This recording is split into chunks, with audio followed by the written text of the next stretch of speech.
right, 1,500 is the big number today, everyone. That is how many used car company Carvana, those are the jobs they cut on Friday as the market for pre-owned vehicles took a major downturn.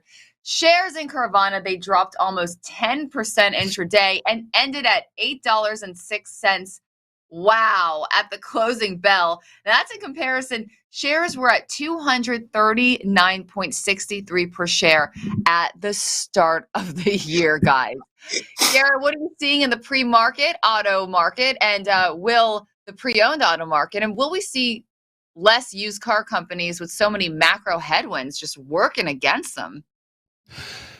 When it comes to Carvana, when you want to go back and you want to understand just how rigged this economy has been over the last 2 years, look no further than the Garcia father and son duo over at Carvana.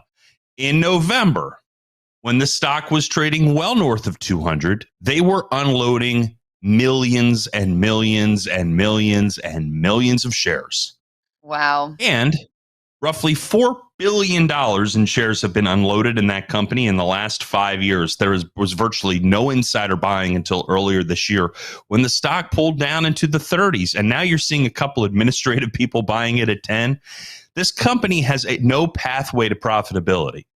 It is either going to have to go private again and at a much lower level, or it's going to go to 1. And that's what a couple analysts have already suggested. So again, go back in time, all that money pumped into the system over the last few years, it allowed the executives to sell all the shares of these worthless junk companies. They are rich, and everybody else who works within the company is left holding the bag. That is so messed up, Garrett. Talk about the drama.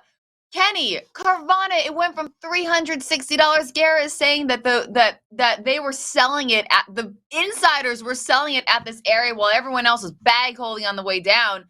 I mean, with Carvana taking another hit on Friday, will you ever revisit this with the VWAP trade? Would you? Kenny, were you cursing because your sound's off? That was me. I'm sorry. Wow, really, Ryan? I was looking gazingly into his eyes, and it was too much to handle. Not me, man. That stock's been phenomenal to trade. You know, we crushed that one Friday on the downside where nobody could believe it could fall that far, and then we caught the squeeze, you know, during that Thursday, Friday massive upside. But I've kind of left it alone. I'm going to just let it sink beneath the waves, and then Shah's going to come along and put a bullet in its head because it's a zombie stock waiting to be put out of its misery. Kenny, well, you know what? Shah's here. Why, Shah? Let's bring you on. Is Shah is that gonna be the final bullet into Carvana? Is it a zombie stock? I just watched the final one. So good. Where's Shah? There he is. There he is. That one. Everybody's using it today. That one is not me. Shah, your sound's off. It's a piece of rubbish. And, Garrett brought out some good points about, the company, the founders taking money out of the company, billions. There's nothing to this company. It's got negative profit margin. It's got $8+ billion of debt. It's got negative free cash flow, negative levered operating cash flow.